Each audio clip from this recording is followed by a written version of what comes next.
penyesalan manusia di hari yang tidak ada guna penyesalan itu di hadapan Allah Subhanahu wa taala. Ma'asyiral muslimat yang dimuliakan Allah Subhanahu wa taala, apa saja keinginan-keinginan manusia yang merupakan penyesalan dirinya dan tidak ada gunanya. Penyesalan itu tidak ada gunanya lagi. Kalau kita lihat di kehidupan kita ini, kita bertanya kepada orang-orang yang diberikan kekayaan oleh Allah Subhanahu wa taala, pasti keinginan mereka itu ingin bertambah kaya lagi.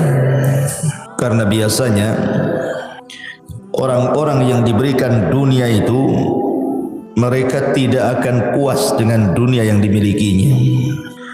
Makanya Anas bin Malik radhiyallahu an mengatakan, menukilkan sabda Nabi sallallahu alaihi wasallam, "Lau anna libni Adam wadiyan min dhahab." Kalau seandainya anak Adam ini memiliki satu lembah semua emas, ahabba ayyakuna lahu wadiyan, pasti dia berkeinginan untuk menambah 2 lembah emas lagi. Walan yamla'a fahu illa turab wa yatubullahu ala man tab. Dan orang ini tidak akan puas mengejar cita-citanya untuk mengumpulkan dunia kecuali tanah yang menimbunnya.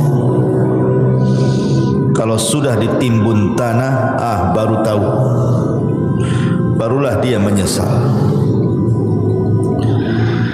Ma'asyiral muslimat yang dimuliakan Allah Azza wa Jalla, setiap manusia itu pasti akan melewati padanya sakaratul maut. Tidak ada satupun manusia pasti akan melewati yang disebut dengan sakaratul maut. Karena Allah Subhanahu wa taala mengatakan, wajaat sakratul maut bil haqq dzalika ma kunta minhu tahid. Dan akan datang sakaratul maut, dan itu sebuah kebenaran. Itulah yang membuat manusia lari padanya. Apabila malaikat maut sudah dekat dengan kita, dan malaikat-malaikat pembantu malaikat maut ikut serta di dalamnya yang disebut dengan rusulul maut, rasul-rasul kematian. Ketika malaikat maut mulai mencabut nyawa kita, maka dimulai dari ujung jari jemari setiap manusia.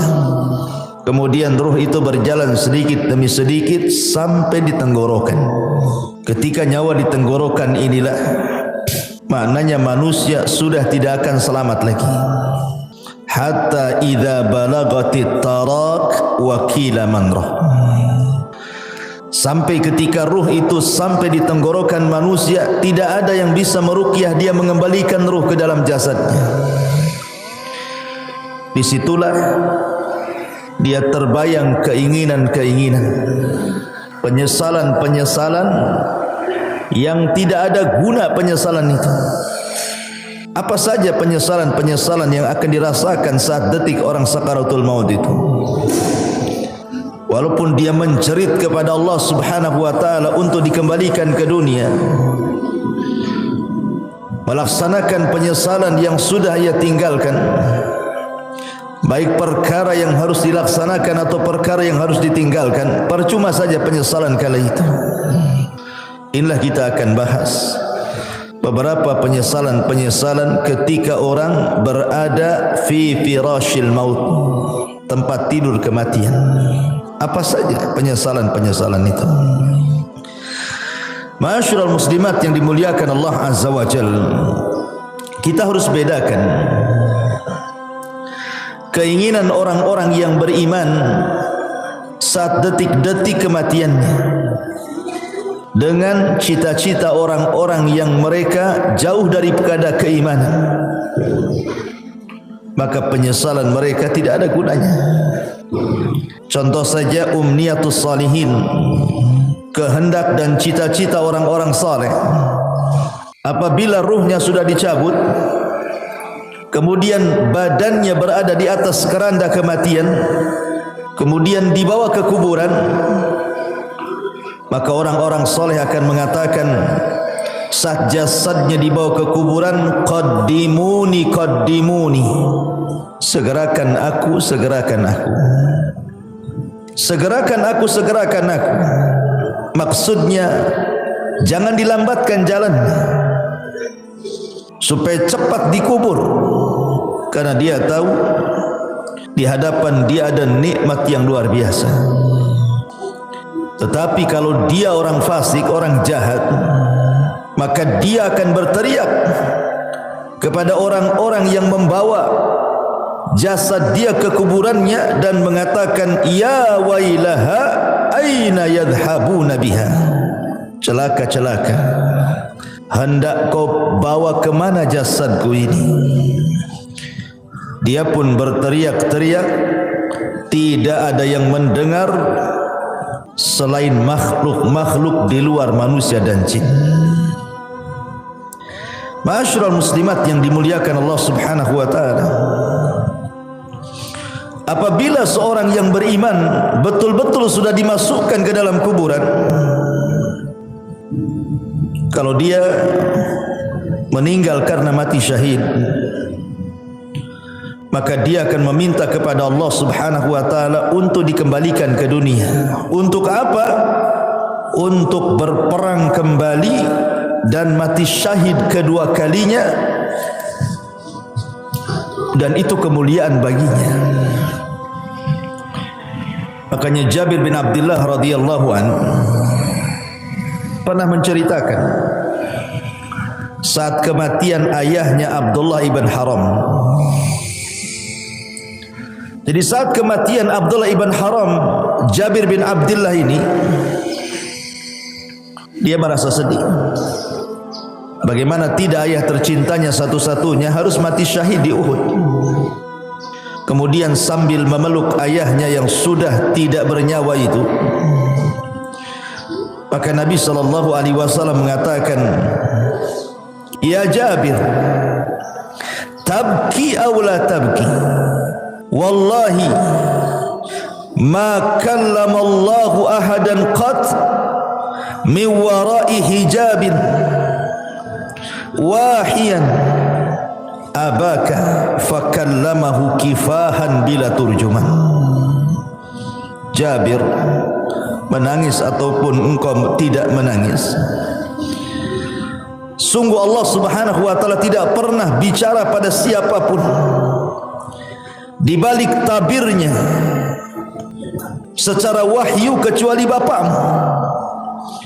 Bapakmu diajak bicara oleh Allah tanpa penerjemah, di mana Allah Subhanahu wa taala mengatakan kepada ayahmu, tamanna ya abdi, berangan-anganlah wahai hambaku, bercita-citalah wahai hamba-hambaku. Ya abdi tamanna alayya u'tik, wahai hambaku, mintalah sesuatu kepadaku, aku akan beri.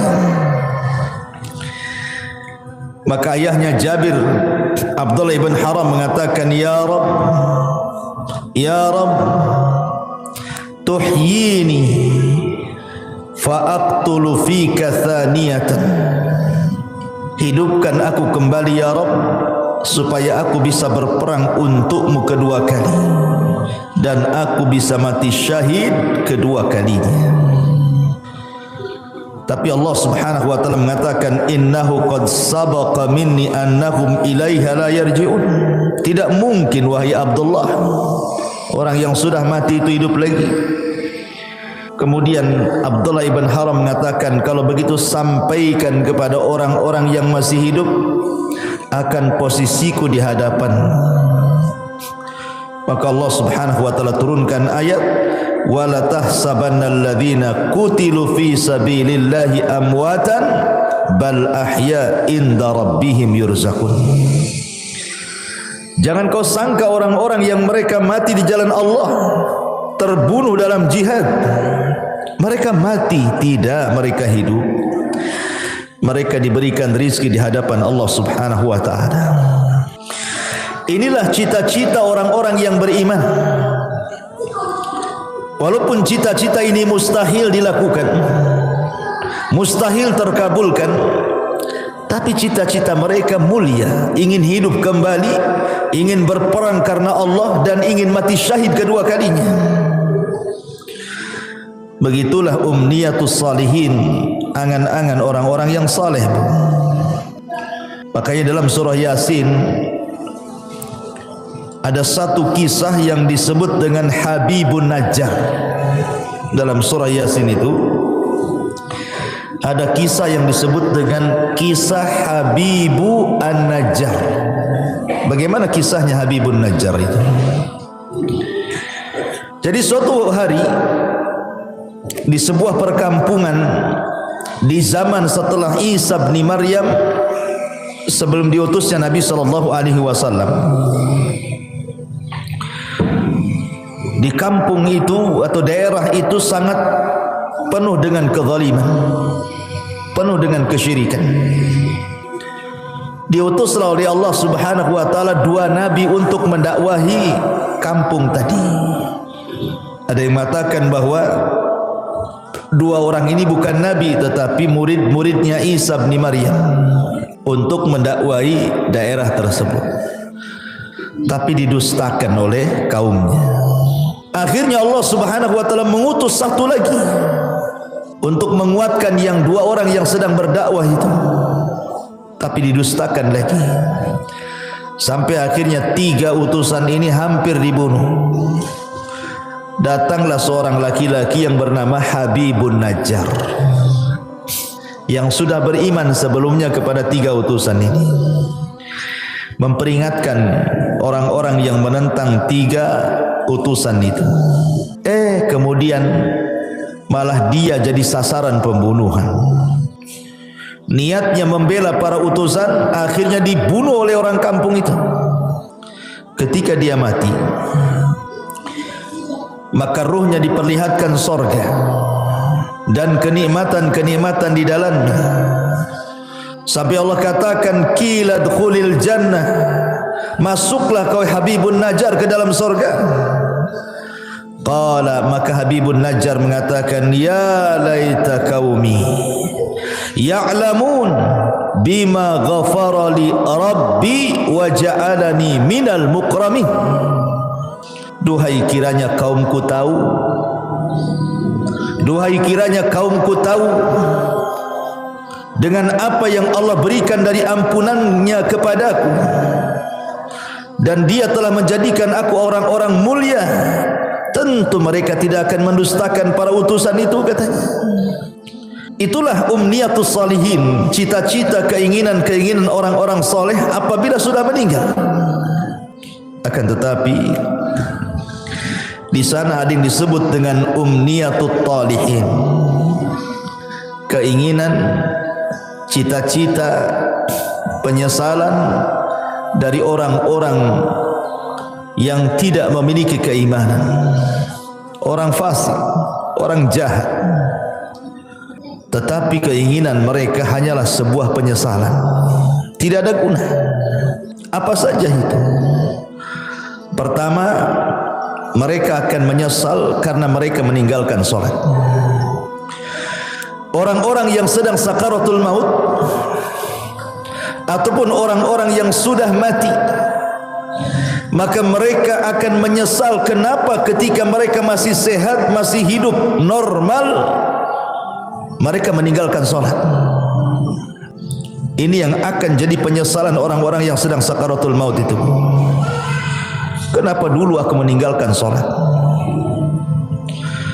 Sampai-sampai disebutkan dalam hadis Abu Hurairah radhiyallahu anhu, suatu hari Nabi SAW lewat di sebuah kuburan. Kemudian Nabi bertanya, man sahibu hadal qabri? Siapa yang dikubur di sini?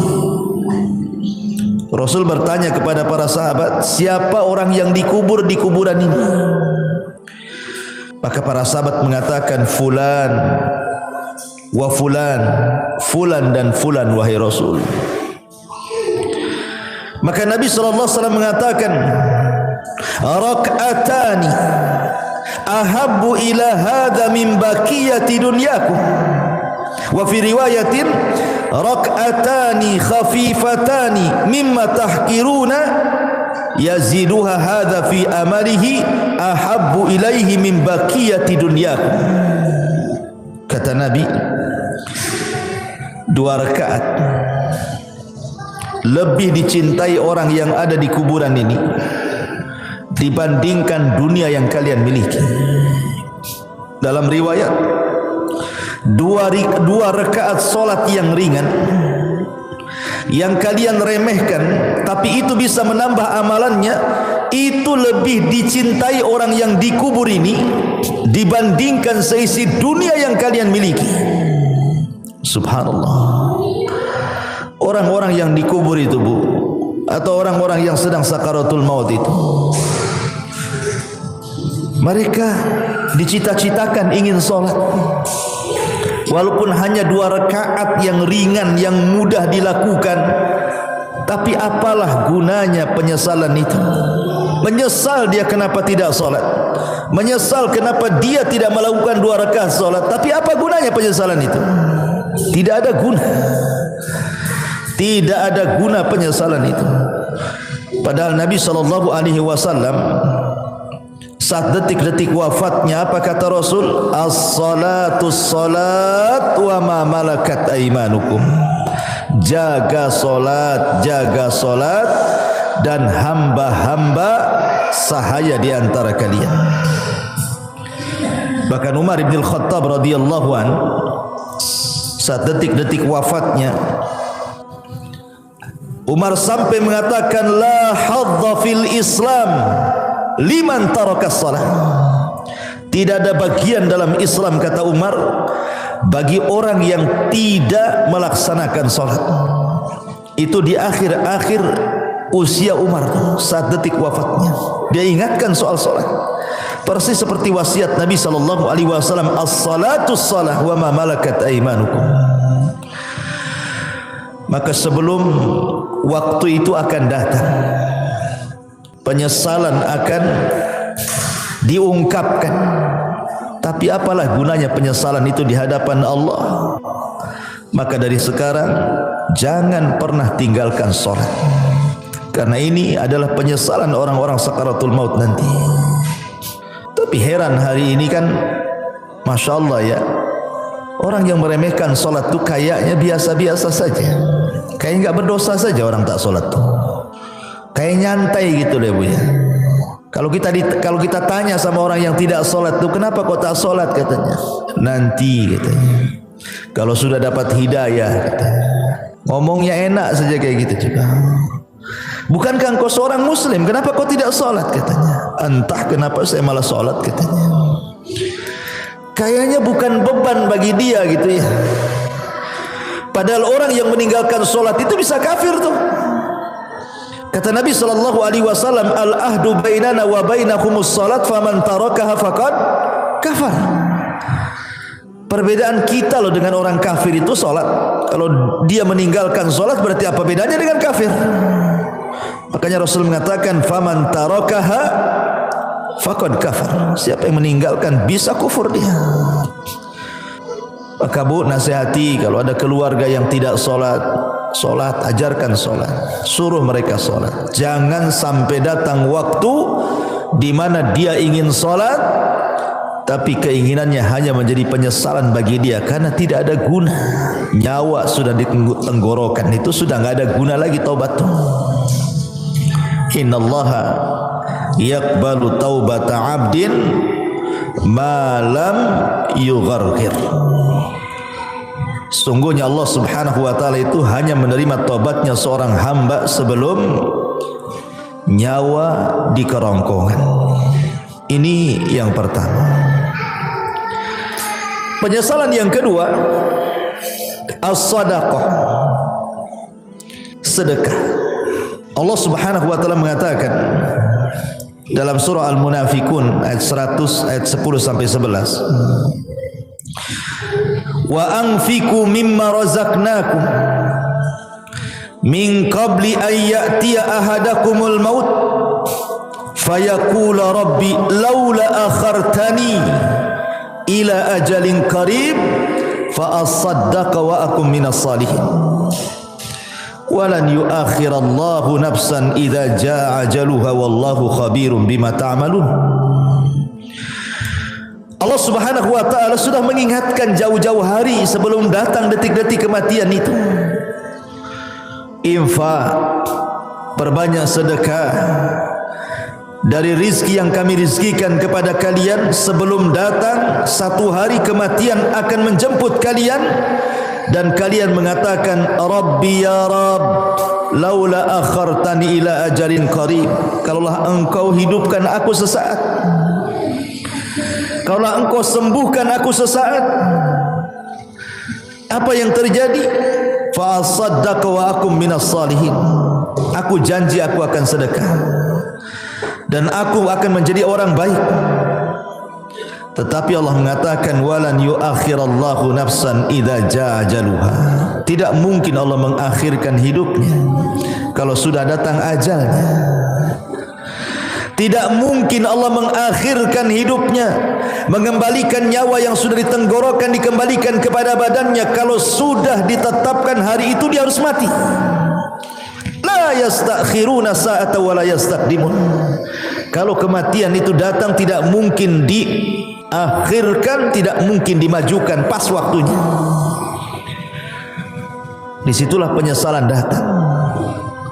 Ketika nyawa ditenggorokan, mulailah dia terpikir, teringat dengan harta yang selama ini dikumpul-kumpulkannya. Harta itu bukan harta kita, Bu. Harta itu harta Allah. Harta itu datang bukan karena kecerdasan kita. Harta itu datang bukan karena jerih payah kerja keras kita, bukan pula karena jabatan-jabatan kita. Tidak, semua harta itu datang dari Allah. Makanya Qarun ketika mengatakan innama utituhu min ilmin indi, harta itu datang karena kecerdasanku, Allah katakan fa khasafna bihi wa bidarihil arda, kami tenggelamkan si Qarun dan seluruh kekayaannya. Ya, karena kekayaan itu bukan milik Qarun, kekayaan itu milik Allah. Semua kekayaan itu milik Allah. Tidak ada secuil pun milik kita. Allah hanya minta sedikit dari harta kita itu. Allah tidak minta banyak seperti zakat. Allah hanya minta 2,5% dari 85 gram emas itu. Tidak banyak. Apalagi itu harta bukan harta kita, harta Allah. Tetapi karena manusia zuyyina linnasi minasyahwat, dihiasi syahwat-syahwat dunia inilah, akhirnya dia bakhil. Dia baru tahu setelah nyawa ditenggorokan, baru dia sadar, kenapa dulu aku tidak sedekah? Laula akhartani ila ajalin qarib fa asaddaqa wa akum minas salihin. Kenapa aku tidak sedekah ketika aku sehat? Maka bagi anda yang Allah Subhanahu wa ta'ala limpahkan rizki yang luas, dengan mudah anda mencari rizki itu tanpa ada kesulitan. Itu nikmat yang besar yang Allah Subhanahu wa ta'ala anugerahkan kepada anda. Banyak-banyaklah sedekah. Karena Rasul yang mengatakan maluka ma akalta fa afnaita wa ma labista fa ablaita wa ma tasaddaqta fa abqaita. Hartamu, kata Rasul, yang kau makan pasti habis, yang kau pakai pasti usang, yang kau sedekahkan itulah yang bermanfaat untuk kematian. Karena apabila seseorang meninggal dunia, Bu, nyawa sudah dicabut oleh Allah. Yang pertama terpisah dari badan ibu itu adalah harta. Yang pertama terpisah dari badan ibu adalah harta. Pertama orang mati ini dicabut nyawanya, yang pertama berpisah hartanya. Tidak ada hubung kait dia dengan harta lagi.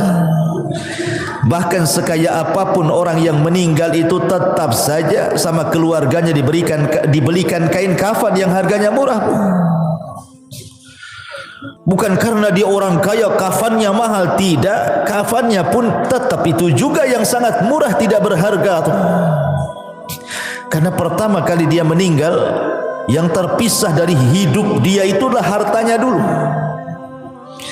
Baru kemudian dibawa di atas keranda, diiringi dengan keluarganya, kemudian dimasukkan ke liang lahat, kemudian dikubur di situ sama keluarganya, kemudian keluarganya pulang, barulah dia terpisah dengan keluarganya.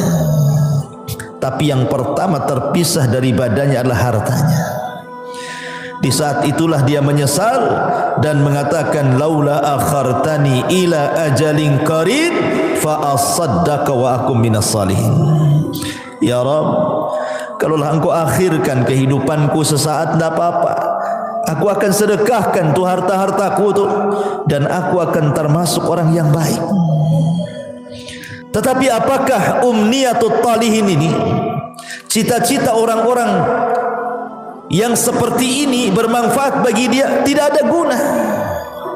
Harta sebanyak apapun kalau anda sudah meninggal, harta itu tidak bisa diambil lagi oleh anda kan, karena sudah menjadi rebutan ahli warisnya. Kenapa ketika kita masih hidup kita tidak sedekah, ketika sudah mati baru kita teringat sedekah? Itu namanya penyesalan yang tidak guna, penyesalan yang tidak ada guna bagi dia, percuma penyesalannya. Ini yang kedua, sedekah. Yang ketiga, al-amalus salih, beramal saleh. Allah Subhanahu wa taala berfirman dalam surah Al-Mu'minun ayat 99 sampai 100. Allah mengatakan, hatta idza jaa ahadahumul mautu qala rabbirji'uni la'alli a'malu salihan fima tarak kalla innaha kalimatun huwa qailuha wa min waraihim barzakhun ila yaumi yub'atsun. Hatta idza ja'adahumul maut, apabila kematian datang kepada salah seorang di antara mereka, qala, dia pun mengatakan, rabbirji'uni, ya Allah, kembalikan aku ke dunia walaupun sesaat, la'alli a'malu salihan, agar aku bisa beramal saleh, fima tarak, terhadap apa yang kutinggalkan selama aku masih hidup. Jadi orang-orang ini, Bu, apabila nyawa di tenggorokan, apabila nyawa sudah di tenggorokan, sudah tidak mungkin diselamatkan, tidak mungkin lagi hidup lagi orang ini, maka dia akan menjerit-jerit dan mengatakan, rabbirji'uni, rabbirji'uni, ya Allah, kembalikan aku ya Allah. Untuk apa? La'alli a'malu salihan, agar aku bisa beramal saleh, agar aku bisa beramal saleh. Fima tarak, dulu aku tinggalkan itu. Tapi Allah bantah dengan mengatakan, kalla innaha kalimatun huwa qailuha. Ya Abdullah, mustahil, itu angan-anganmu saja. Mustahil kau dikembalikan, itu angan-anganmu saja. Wa min waraihim barzakhun ila yaumi yub'atsun, karena antara dirimu dan dunia itu ada dinding pemisah yang disebut dengan barzakh. Mustahil kau kembali ke dunia. Maka sebelum datang penyesalan yang tidak ada guna itu, Bu, perbanyak amal soleh, perbanyak amal soleh. Amal soleh kan banyak, baik yang bermanfaat untuk diri sendiri ataupun amal soleh yang bermanfaat untuk orang lain. Sekecil apapun amal itu pasti akan dibalas oleh Allah. Wa man ya'mal mithqala dzarratin khairan yara wa man ya'mal mithqala dzarratin syarran yara. Tapi apalah gunanya umniyatu talihin ini? Kalau sudah detik-detik wafat tiba-tiba mikir amal saleh, enggak ada guna, enggak ada gunanya. Yang ada dia akan dipertanggungjawabkan di hadapan Allah Subhanahu wa taala. Ini yang ketiga. Yang keempat, orang-orang yang akan menyesal saat detik-detik sakaratul maut adalah ketika di dunia dia tidak pernah membaca Al-Quran.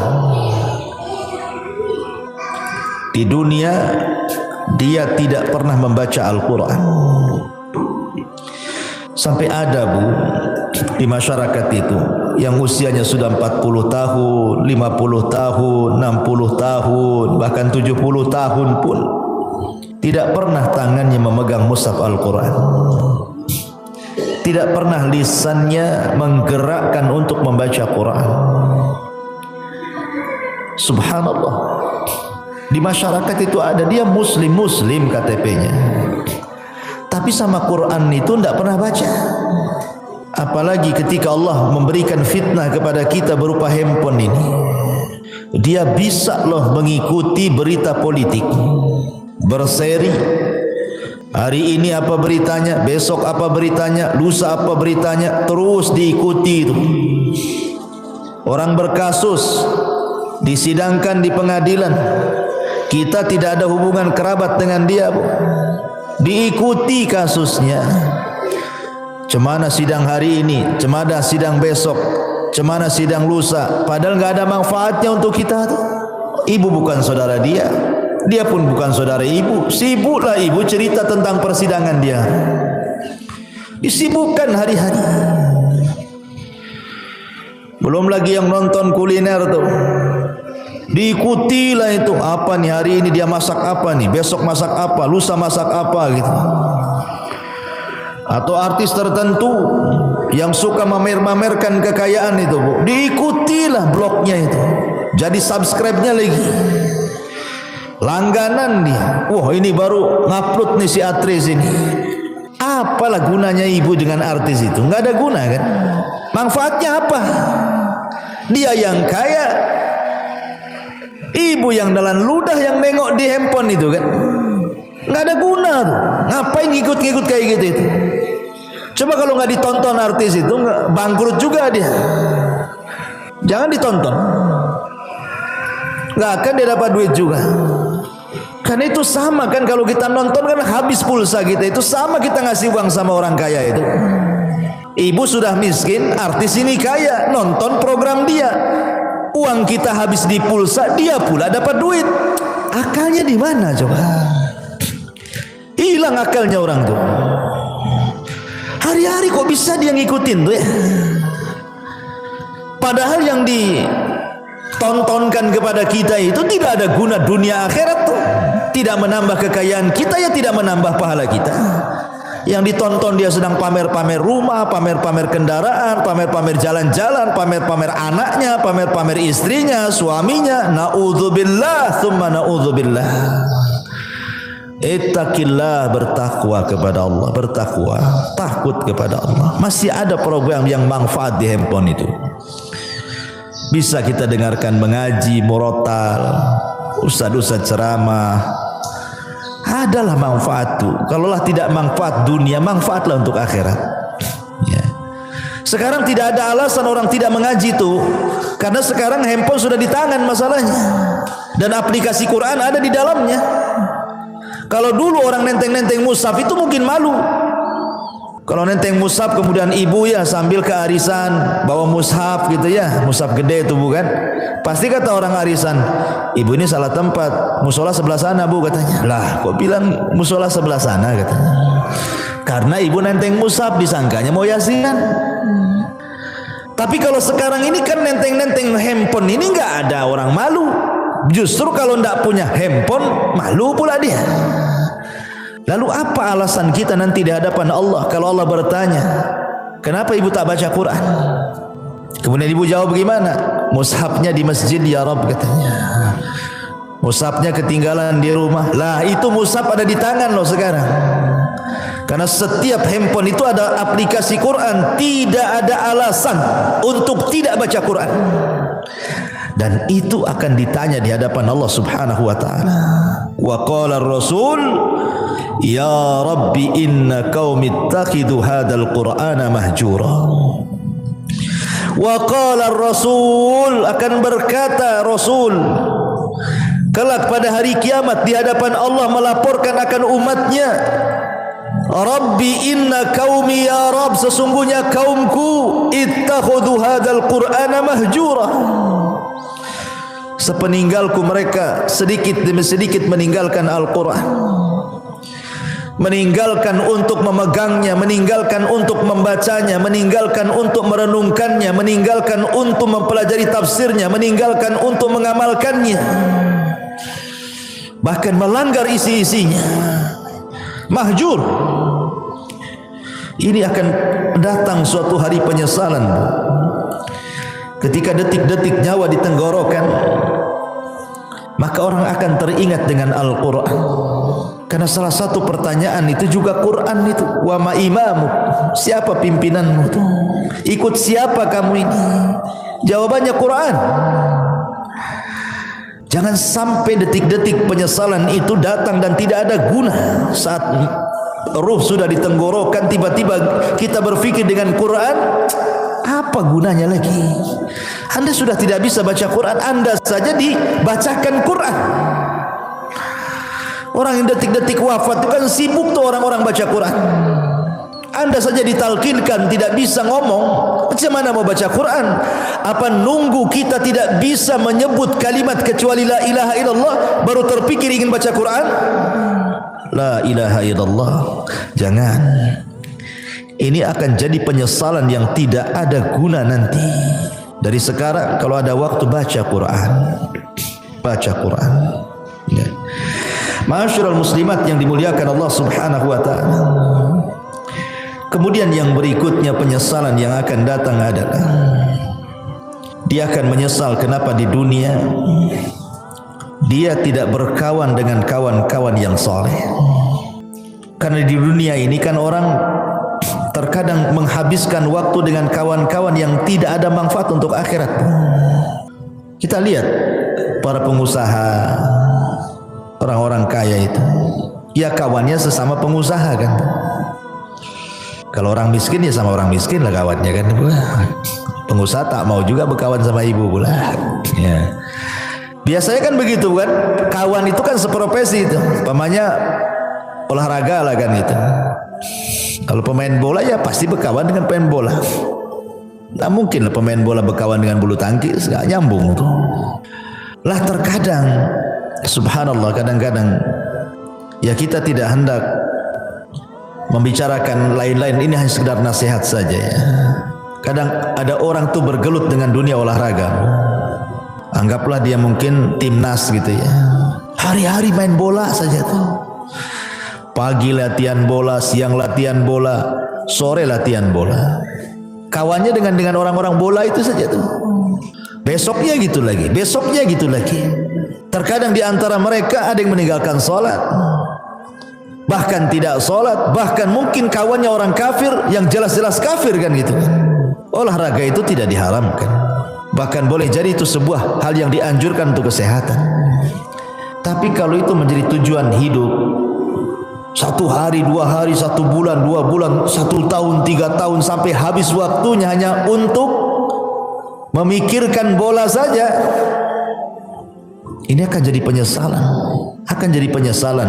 Orang-orang kaya yang berbisnis hanya hubungannya dengan orang kaya saja. Setiap ketemu bicara bisnis, setiap nelpon bicara bisnis. Pokoknya di otaknya bisnis, bisnis, bisnis, bisnis.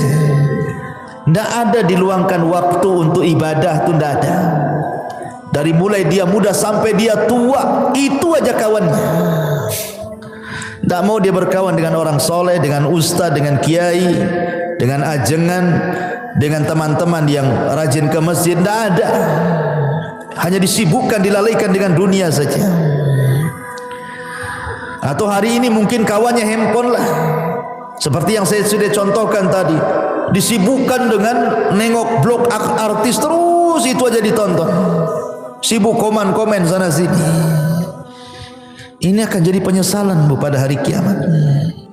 Bahkan dia akan meminta kepada Allah Subhanahu wa taala, di mana penyesalannya akan dikemukakan di hadapan Allah sebagaimana Allah katakan dalam surah Al-Furqan 27, wa yauma ya'addu dzalimu ala yadayhi yaqulu ya laitani ittakhadtu ma'ar rasuli sabila ya wailata laitani lam attakhid fulanan khalila. Pada hari di mana orang zalim menggigit jarinya dan mengatakan, duhai celaka, Kenapa ketika aku masih sehat di dunia aku tidak mengambil Rasul sebagai kawan? Duhai celaka, celaka aku, kenapa aku tidak menjadikan si fulan itu kawanku? Makanya Hasan Al-Basri mengatakan, istaghfiru min sahibikumus salih fa innahu yanfa'ukum yaumal qiyamah. Cari teman-teman yang soleh, cari teman-teman yang baik, karena itu akan bermanfaat pada hari kiamat bagi pelakunya. Nanti akan menyesal kita, Bu. Kita hari-hari sama si fulan, si alan, dihabiskan waktunya hanya untuk jalan kemari dengan si fulan, si alan itu, ngobrol dengan si fulan, si alan itu. Lupa bertahun-tahun, sampai lupa solat, lupa puasa, lupa baca Quran, lupa zakat, macam-macam. Kan ada orang disibukkan hari-hari dengan itu saja kan. Lah, nanti akan jadi penyesalan. Cari teman-teman yang baik, cari teman-teman yang saleh, supaya jangan jadi penyesalan di hadapan Allah Subhanahu wa taala. Ini kalau orang sudah sakaratul maut, tiba-tiba kemudian berfikir, kenapa aku tidak ke masjid bersama orang-orang yang salat di masjid? Kenapa aku tidak mengaji bersama orang-orang yang mengaji? Kenapa aku tidak membaca Quran bersama orang-orang yang baca Quran? Gak ada guna tuh. Gak ada guna, itu hanya umniah saja, angan-angan, cita-cita saja. Karena nyawa sudah di tenggorokan, apalah gunanya itu? Maka sebelum penyesalan itu datang, dari sekarang cari teman-teman yang baik yang bisa menyelamatkan kita. Ma'asyiral muslimat yang dimuliakan Allah Azza wa Jalla. Lalu apa lagi? Orang-orang yang melalaikan keluarga. Orang-orang yang melalaikan keluarga di masa hidupnya. Boleh jadi dia biarkan anak-anaknya bermaksiat kepada Allah. Orang tuanya membiarkan anaknya seperti itu. Anaknya membuka aurat, dibiarkan saja. Tidak pernah disuruh menutup aurat atau diberikan jilbab untuk menutup aurat. Anaknya hilang bergaul dengan siapa, tidak pernah ditanya, nak siapa kawanmu itu? Solat tidak, pakai jilbab tidak, macam mana dia agamanya, tidak pernah ditanya. Kalau sudah keluar las, yang penting dia balik, ya kan? Tidak ada kecemburuan, tidak ada kecemburuan kepada keluarga. Terutama kepala-kepala rumah tangga itu disebut dayus namanya. Dayus itu orang yang dilaknat Allah karena tidak punya kecemburuan kepada keluarganya. Jangan sampai seperti yang Allah katakan, antakula nafsun ya khasrata ala ma farrattu fi jambillah. Jiwa akan mengatakan, duhai aku rugi, ma farrattu fi jambillah, berapa banyak kemudian kelalaian-kelalaian yang aku lalaikan di sisi Allah. Aku tidak mengurus keluargaku, tidak bertanggung jawab kepada keluargaku, tidak mengarahkan mereka ke dalam agama, tidak mengarahkan mereka untuk salat, untuk baca Quran, untuk belajar agama. Semua akan ditanya nih. Semua akan ditanya dan akan menjadi penyesalan kelak pada hari kiamat. Amanah ini akan ditanya. Ya hasrata ala ma farrattu fi jambillah. Ma'asyiral muslimat yang dimuliakan Allah Subhanahu wa taala. Maka sebelum itu terjadi, arahkanlah orang-orang tua, ibu-ibu, supaya anak-anak itu menjadi anak yang soleh dan solehah. Karena itu manfaatnya untuk kita masalahnya. Apabila ibu sudah meninggal, siapa yang mendoakan itu kalau bukan anak-anak? Ibu sudah tidak bisa beramal di kuburan itu. Ibu hanya menanti doa anak-anak yang mengatakan, Rabbighfirli wali walidai. Ya Allah, ampuni aku dan kedua orang tuaku. Itulah harapan kita ketika masuk kuburan itu, adalah transfer doa-doa ampun dari anak-anak kita. Dan itu tidak mungkin dilakukan anak kecuali kita yang mendidik anak itu dari kecil sampai dia menjadi anak soleh dan soleh, baru dia akan doakan orang tuanya. Dan ini akan jadi penyesalan, kenapa dulu saya tidak didik anak saya. Pernah saya ceritakan kan sama ibu, Bu, saya itu waktu di Kijang, Tanjung Pinang sana, saya disuruh untuk memandikan jenazah. Ustaz, bisa enggak mandiin jenazah? Bisa, ada waktu insyaallah. Jadi saya datanglah ke rumahnya. Saya mandikan jenazah, saya juga kafani bapak yang meninggal itu, kemudian saya sholatkan.